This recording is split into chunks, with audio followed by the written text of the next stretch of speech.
Fala meninos, tudo bem com vocês? Aqui novamente professor Ronald e agora a gente dá sequência para o nosso curso de Química Orgânica. Veja, nas aulas anteriores eu ensinei para vocês os critérios de nomenclatura de compostos orgânicos e a gente fez isso com hidrocarbonetos de cadeias normais. Se você prestar atenção, em todos os compostos que eu coloquei para vocês nas aulas anteriores, nenhum deles tinha ramificações. Por quê? Porque agora é que a gente vai aprender a dar nome aqui, para compostos de cadeia ramificada.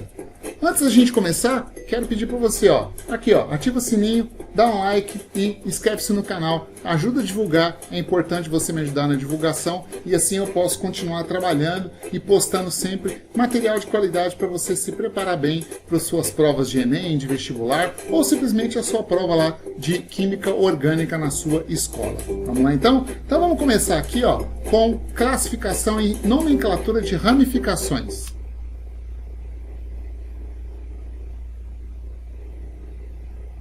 Formação de grupos orgânicos, ramificações. Veja, aqui eu tenho o exemplo de uma cadeia carbônica. Me fala uma coisa, essa cadeia carbônica é normal ou ramificada? Vou colocar a classificação aqui, cadeia ramificada. Né? Saturada ou insaturada? Aqui no anel aromático, existem insaturações, então ela é insaturada.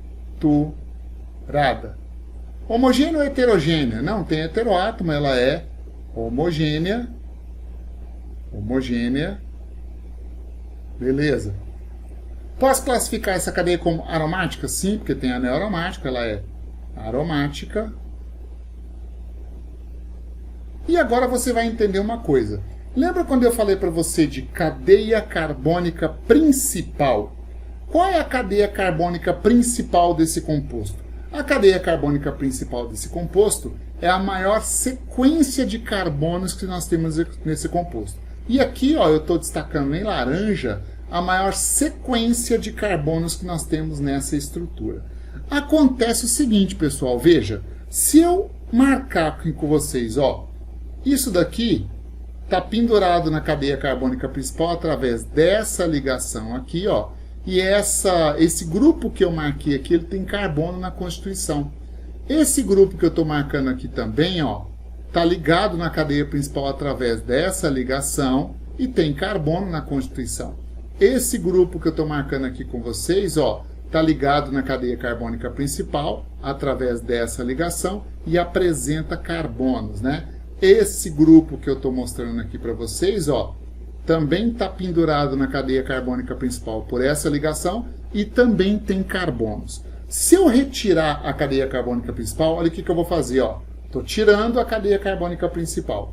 Cada um desses grupos que sobrou aqui são chamados de ramificações, beleza? São ramificações orgânicas. Lembra, para ser ramificação tem que ter carbono, certo? E aí o que acontece? Você enxerga que essa ligação aqui, essa ligação aqui, essa ligação aqui e essa ligação aqui são as ligações que ligam as ramificações na cadeia carbônica principal. Para você saber dar nome para uma ramificação, é importantíssimo que você identifique essa ligação. E a essa ligação nós daremos o nome de valência, ela vai ser chamada de valência livre. Então você vai me ouvir falar direto quando eu for dar nome para ramificações sobre a valência livre. O que é a valência livre? É a ligação que liga a ramificação na cadeia carbônica principal. Tudo bem? Como é que essas ramificações, como é que esses grupos são formados? Você percebeu aqui que eu retirei a cadeia carbônica principal para a gente estudar as ramificações. Portanto, as ramificações são estudadas de forma isolada, como se elas não tivessem ligadas a nada. Só que você vai ver que elas estarão ligadas, claro, na cadeia carbônica principal. Quando se formam as ramificações, existem duas formas diferentes de ramificações se formarem. A primeira delas, olha aqui, é através de uma cisão heterolítica. Veja, cisão, a palavra cisão significa quebra. Então, cisão de uma ligação é a quebra de uma ligação. Só que a quebra pode ser homolítica ou heterolítica. Então, na verdade, a cisão de uma ligação, a quebra pode ser homolítica ou ela pode ser heterolítica. Nós estamos vendo essa primeira aqui, ó, as cisões homolíticas. Então, começando com as cisões homolíticas. Elas ocorrem frequentemente em ligações polarizadas em presença de solventes polares com gasto de pouca energia. Ou seja, para que aconteça uma ligação, uma cisão heterolítica, basicamente a principal característica é uma grande diferença de eletronegatividade entre os átomos ligantes. Você lembra o que é eletronegatividade? Dá uma olhada aqui, ó. Cada uma dessas ligações, ó, essa ligação aqui, essa ligação aqui, essa ligação aqui e essa ligação aqui, são ligações covalentes. E você lembra o que é uma ligação covalente? É um par de elétrons compartilhados. Portanto, nós temos aqui pares de elétrons compartilhados entre o carbono e os seus átomos periféricos. No caso aqui, hidrogênio, aqui hidrogênio, aqui hidrogênio e aqui o flúor. Só que essa ligação, eu resolvi representar o par de elétrons para você enxergar o par de elétrons compartilhados. Quando ocorre uma quebra heterolítica nessa ligação aqui, ó, quando você, imagina você fazendo o seguinte, pega o carbono, pega o flúor e afasta os dois para quebrar, para romper essa ligação. Quando você provoca o rompimento dessa ligação, a quebra, ou seja, a cisão dessa ligação, como o flúor é muito mais eletronegativo do que o carbono, não sei se você lembra, ó, lembra daquela sequência dos 10 elementos mais eletronegativos da tabela periódica? Flúor, oxigênio, ó, Fon, clore, brasileiro, esqueci, pastel, hoje. Ó, para decorar isso aqui a gente costuma fazer assim, ó. Fui ontem no Clube Brasileiro e só comi pastel hoje. Opa, faltou o carbono aqui, ó. Deixa eu colocar ele aqui que eu esqueci do carbono. E só comi pastel hoje, ó. Foi ontem no Clube Brasileiro e só comi pastel hoje. Aqui, se você observar nessa sequência de eletronegatividade, o flúor é o elemento mais eletronegativo que existe na natureza, que existe na tabela periódica. E quando o flúor se liga ao carbono, existe uma grande diferença de eletronegatividade. Então, essa ligação aqui, ó, é uma ligação que apresenta grande diferença de eletronegatividade. E o que é eletronegatividade? É a tendência que o átomo tem de atrair para si os elétrons compartilhados por uma ligação covalente. Portanto, quando essa ligação covalente aí se quebra, olha só, para essa ligação se quebrar, para ocorrer o rompimento dessa ligação, essa ligação pode se romper aqui, de forma que os dois elétrons fiquem com o flúor. Ou ela pode se romper, ó, aqui, de modo que os dois elétrons fiquem com o carbono. Ou ela pode se romper, ó, assim, ó, pode se romper aqui no meio, de forma que cada átomo fica com um elétron. Como nesse caso o flúor é muito mais eletronegativo do que o carbono, a tendência é que os dois elétrons fiquem com o átomo de flúor. Por isso, vai acontecer uma quebra, uma cisão dessa ligação aqui, ó. Opa, apertei o botão errado aqui, ó. Vai acontecer uma quebra dessa ligação aqui, desse jeito, separando os elétrons de tal forma que o par de elétrons compartilhados vai ficar com o átomo de flúor. O flúor vai acabar adquirindo esse par de elétrons na quebra da ligação. Quando isso acontece, o carbono acaba adquirindo uma carga elétrica positiva e o flúor acaba adquirindo uma carga elétrica negativa. Essa carga elétrica negativa vem do ganho, ó, no ganho de um elétron. E a carga positiva vem da perda de um elétron também. Então, olha só, como o par de elétrons, na formação do par de elétrons, cada átomo contribui com um elétron, correto? Quando o flúor ganhou os dois elétrons, um elétron já era dele, então ele acabou ganhando só um elétron, por isso aqui a carga negativa menos 1. Aí o que acontece? Como as espécies químicas formadas, ó, tanto aqui na parte orgânica da cadeia carbônica, quanto aqui para o flúor, como eles adquiriram uma carga positiva e uma carga negativa, houve a formação de íons. Tanto é que nós temos aqui, ó, o carbocátion metila e o ânion fluoreto. O que é um carbocátion? É um cátion com origem orgânica, um cátion que tem a sua carga positiva em um carbono orgânico, certo? Então, carbocátions ou carbânions, que seria o ânion com estrutura orgânica, e íons de carga positiva ou negativa se formam quando a cisão é heterolítica. E quando é que ela vai ser heterolítica? Quando houver uma grande diferença de eletronegatividade entre os átomos ligantes. Por outro lado, veja, se você tiver aqui, ó, uma cisão entre átomos que apresentem baixa diferença de eletronegatividade ou nenhuma diferença de eletronegatividade, aí a cisão vai ser homolítica. Então, olha aqui, ó, ocorrem em ligações apolares ou onde a diferença de eletronegatividade é muito pequena. Dá uma olhada aqui, ó. Olha no meu exemplo. Agora eu tenho a molécula do gás metano. Essa ligação aqui, ó, nessa ligação, o carbono e o hidrogênio, a diferença de eletronegatividade deles é muito pequena, é praticamente inexistente. Quando ocorre a quebra dessa ligação, ó, essa ligação vai se quebrar exatamente aqui, separando o par de elétrons, de modo que cada átomo fique com o seu elétron original. Ou seja, esse elétron aqui, ó, vai acabar ficando com o carbono e esse elétron aqui vai acabar ficando com o hidrogênio. Dessa forma, formam-se duas espécies químicas com elétrons desemparelhados. Ó, isso aqui é um elétron desemparelhado, isso aqui é um elétron desemparelhado. Espécies químicas que apresentam elétrons desemparelhados são chamados de radicais. Então aqui, ó, eu tenho o radical livre metil, porque é um carbono só, e o radical livre hidrogênio. Então, cisão homolítica acontece preferivelmente onde você tenha pequena ou nenhuma diferença de eletronegatividade. Cisão heterolítica acontece com grandes diferenças de eletronegatividade. As informações mais importantes dessa aula vêm a partir de agora. Então, muita atenção, que agora eu vou começar a dar nome para as ramificações. Então, veja, aqui eu vou falar dos grupos alquilas. O que são grupos alquilas? Recorda comigo uma coisa, ó.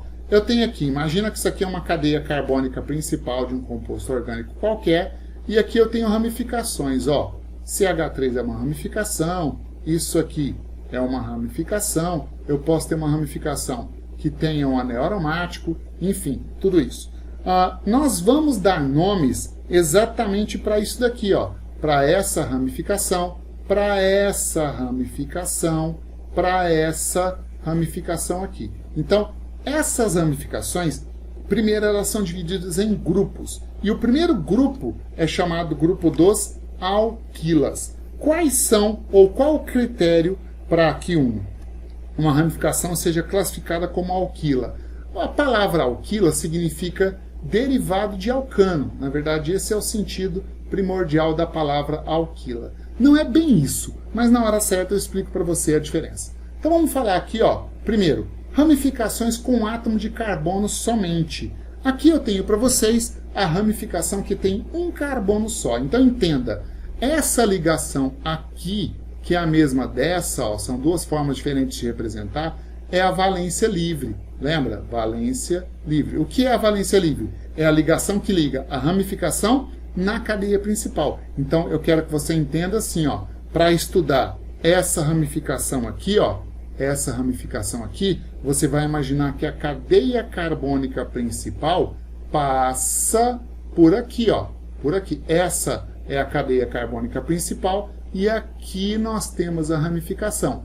A ramificação se liga na cadeia principal através dessa ligação chamada de valência livre. Tudo bem? Bom, então continuando agora, quando você tem uma ramificação, veja, lembra que para dar nome para composto orgânico você tem prefixo, você tem infixo e você tem sufixo.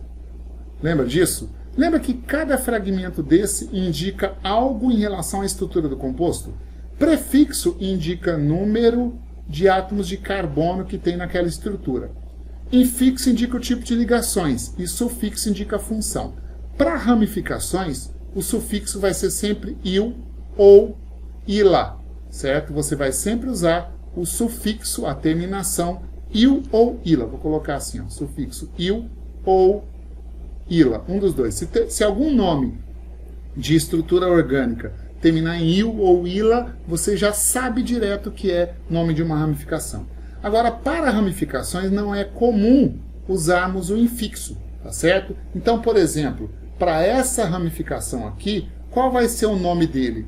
Um carbono só, prefixo met. Ramificação termina em il, então ele vai se chamar metil ou metila. Então a ramificação com um átomo de carbono se chama metil ou metila.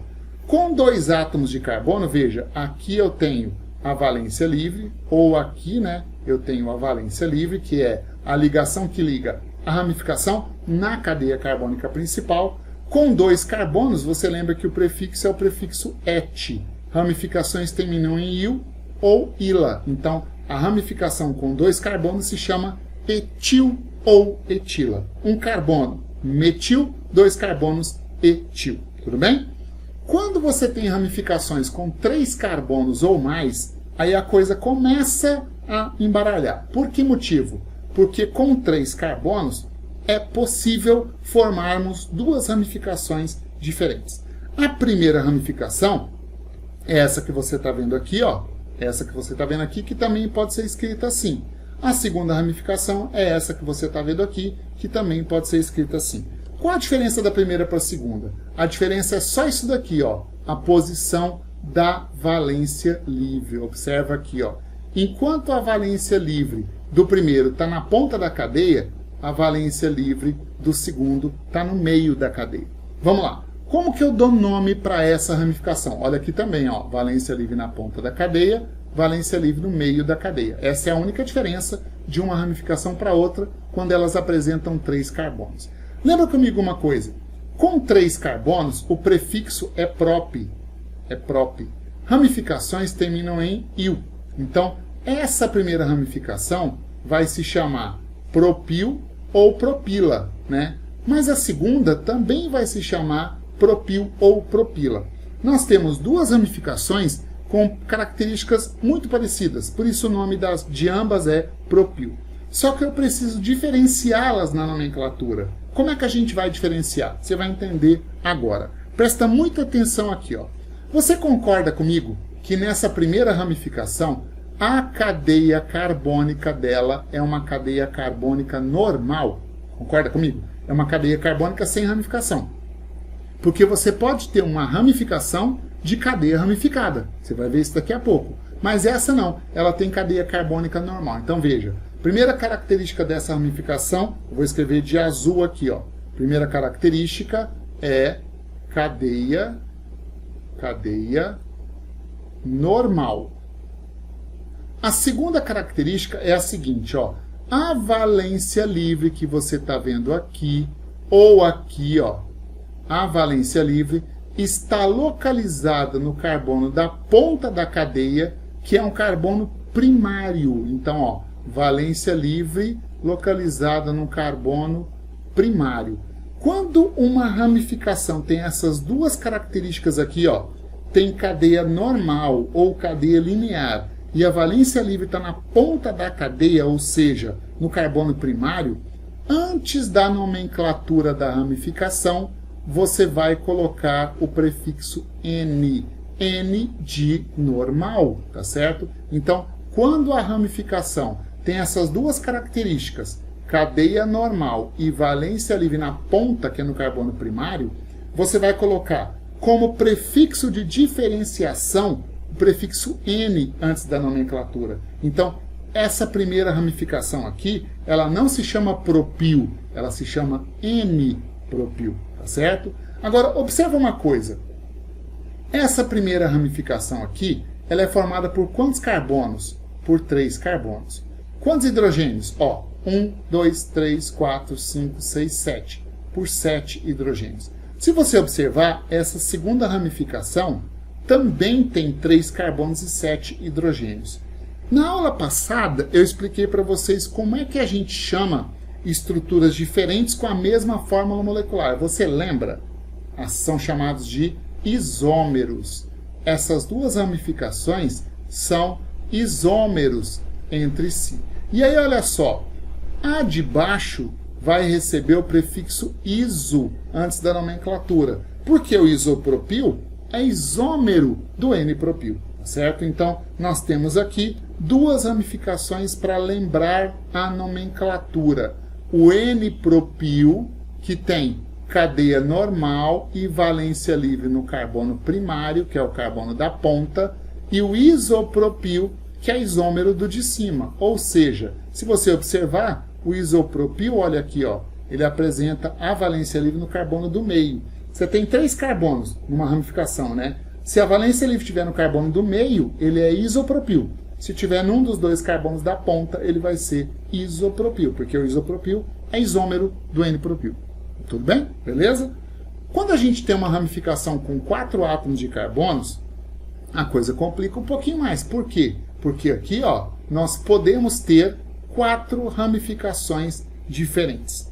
Qual vai ser a nomenclatura dessas ramificações? Primeira coisa que você vai observar é o seguinte, ó, a posição da valência livre. No primeiro, veja, aqui a posição da valência livre no primeiro carbono, na primeira ramificação. A posição da valência livre na segunda ramificação, olha a posição da valência livre, ó, presta muita atenção. Terceiro, a posição da valência livre na terceira ramificação e a posição da valência livre na última ramificação. É a posição da valência livre que você vai usar para diferenciar uma ramificação da outra, certo? Qual vai ser a nomenclatura dessas ramificações, Ronald? Você vai entender agora, presta atenção, ó. Todos eles têm 4 carbonos. 4 carbonos, lembra? Ó, nós temos prefixo, temos infixo e temos sufixo. Infixo não usa. Prefixo de 4 carbonos é but.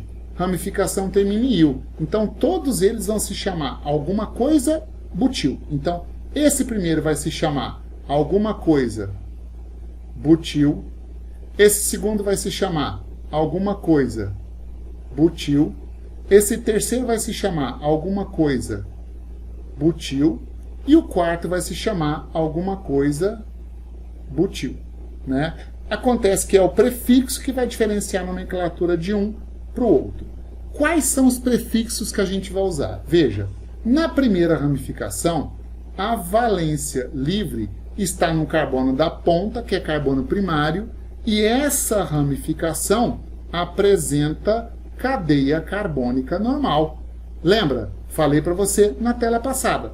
Cadeia normal, valência livre na ponta, recebe o prefixo N, por isso esse aqui é o N-butil ou N-butila. Então, N-butil é uma ramificação de cadeia normal, 4 carbonos, but, né? E a valência livre está no carbono da ponta, que é o carbono primário. Nessa segunda ramificação aqui, ó, se você observar, a valência livre, que é essa daqui, ó, valência livre, está localizada em um carbono que é carbono secundário. Concorda comigo? Ele está ligado a outros 2 carbonos. Pelo fato de você ter valência livre no carbono secundário, essa ramificação vai receber o prefixo sec. Por isso ele vai ser chamado de sec-butil. Tudo bem? Se você observar aqui, ó, a valência livre está localizada em um carbono que é terciário. Pode ver, ele está ligado a outros 3 carbonos. Quando você tem um radical butil com valência livre no carbono terciário, ele recebe o prefixo de terc. Então, o nome dessa ramificação é terc-butil. Então, já foi N-butil, sec-butil, terc-butil. Observa o último. A valência livre dele aqui, ó, a valência livre dele aqui está localizada nesse carbono que é carbono primário, tá? Mas a cadeia aqui, ó, é uma cadeia ramificada. Então, não posso usar o prefixo N. Então, vamos por exclusão.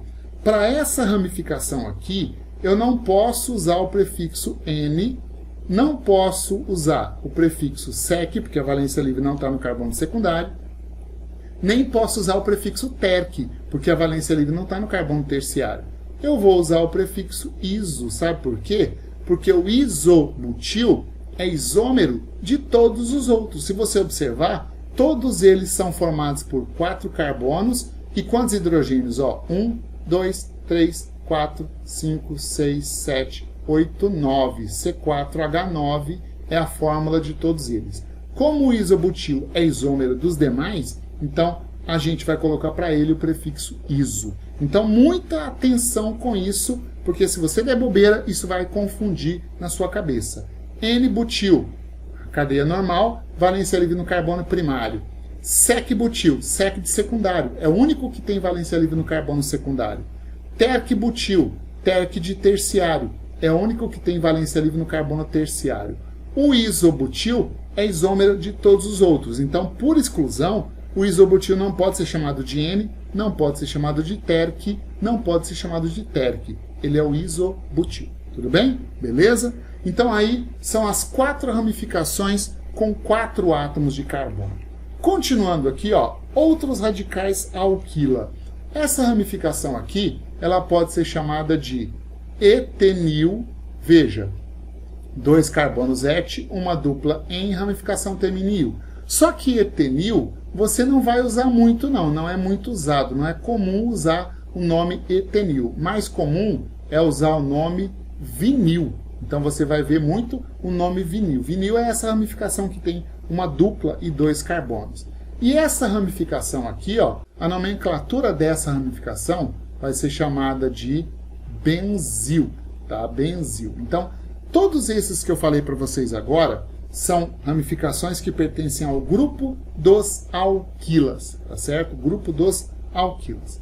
Aqui eu tenho um grupo de ramificações classificados como arilas. O que significa arila? Para você classificar um grupo como arila, ele tem que ter valência livre ligada diretamente a carbono aromático. Se tiver valência livre ligado diretamente no carbono aromático, ele vai ser classificado como arila. Veja que todas essas ramificações aqui, satisfazem essa condição. Observa, valência livre no carbono aromático, valência livre no carbono aromático, valência livre no carbono aromático, aqui a mesma coisa, aqui a mesma coisa e aqui a mesma coisa. Então, se tiver valência livre no carbono aromático, é chamado de, ele pertence ao grupo dos arilas. Arila é um grupo de ramificações orgânicas. Bom, esse primeiro composto aqui, nós chamaremos essa primeira ramificação, nós chamaremos de fenil, tá? Muita atenção, porque o fenil é falado demais, é comum demais aparecer grupos fenil. Essas 2 ramificações aqui, derivam de um composto chamado de naftaleno, ou da naftalina, naftaleno. Por derivar do naftaleno, eles 2 serão chamados de naftil. Então, olha aqui, esse aqui vai se chamar naftil, e esse aqui também vai se chamar naftil. Agora, eu vou diferenciar um do outro através de um prefixo. Qual o critério para a gente colocar nos grupos naftil o prefixo? Presta muita atenção aqui. Observa esse carbono aqui e esse carbono aqui. É o mesmo aqui. Esse carbono e esse carbono. Concorda comigo que esses carbonos que eu marquei de amarelo são os carbonos da junção, onde os anéis aromáticos se juntaram? Concorda comigo? Esses carbonos da junção serão o nosso ponto de referência dentro da molécula. Ele é a sua referência, ok? Os carbonos vizinhos à sua referência, você vai chamar de carbonos alfa. Então, olha só, esse carbono aqui é vizinho, ele vai ser chamado de carbono alfa. Esse carbono aqui é vizinho, vai ser chamado de carbono alfa. Aqui é a mesma coisa, carbono alfa, carbono alfa. Aqui também, carbono alfa, alfa, alfa e alfa. Qual é o carbono alfa? É o carbono vizinho à sua referência dentro da molécula. Isso não é só para o naftil, é para qualquer composto, mas eu estou explicando dentro do naftil. Se o carbono vizinho é o carbono alfa, o seguinte é chamado de carbono beta. Então, olha só, esse aqui é um carbono beta, esse aqui é um carbono beta, esse é um carbono beta, esse é um carbono beta. Aqui é a mesma coisa, carbono beta, carbono beta, carbono beta e carbono beta. Se a valência livre estiver ligada a um carbono alfa, ele vai ser chamado de alfa-naftil. Se estiver ligado a um carbono beta, ele vai ser chamado de beta-naftil. Então esse é o critério para você dar nome para o alfa-naftil e para o beta-naftil. Então esse aqui é o alfa-naftil, esse é o beta-naftil. Beleza? É assim que dá nome para as ramificações naftil que são do grupo dos arilas. Esses três aqui, ó, essas três ramificações derivam de um composto chamado de tolueno. Famosíssimo, tolueno é derivado de petróleo. Como elas derivam do tolueno, as três serão chamadas de toluil. Então esse aqui vai ser chamado de toluil, esse aqui vai ser chamado de toluil e esse aqui também vai ser chamado de toluil, ok? Agora, claro, existe um critério para diferenciar a nomenclatura de um para o outro. Qual vai ser o critério? Veja, aqui ó, eu estou pegando o carbono que apresenta a ramificação metil, ó, esse carbono que apresenta a ramificação metil está sendo minha referência. Ah, Ronald, a gente vai usar alfa e beta agora? Não, a gente não vai usar alfa e beta não. Você vai numerar a cadeia carbônica principal, ó. Esse sempre vai ser o carbono 1, tá? 1. E você vai numerar a cadeia carbônica do benzeno rodando para numerar, para localizar o grupo, a valência livre, né? Então, ó, a valência livre aqui está no carbono 2. 2, 3. A valência livre aqui está no carbono 3. 1, 2, 3, 4. A valência livre está no carbono 4. Então, veja, nessa primeira ramificação, o metil e a valência livre estão nos carbonos 1 e 2. Aqui estão nos carbonos 1 e 3. E aqui estão nos carbonos 1 e 4. Entendeu a diferença? Você localiza a valência livre tendo como referência o grupo metil. Quando você tiver o 1,2 toluil, esse pode ser o nome dele, mas ele não vai ser muito usado. No lugar de 1,2, você vai trocar por orto. Ele é o ortotoluil, tá certo? 1,3 você vai chamar de metatoluil. E 1,4 você vai chamar de paratoluil, certo? É meio estranho, né? Mas é assim mesmo a nomenclatura dessas ramificações. Aqui no paratoluil, eu termino todas as ramificações importantes que você precisa saber para conseguir dar nome depois para hidrocarbonetos de cadeia ramificada.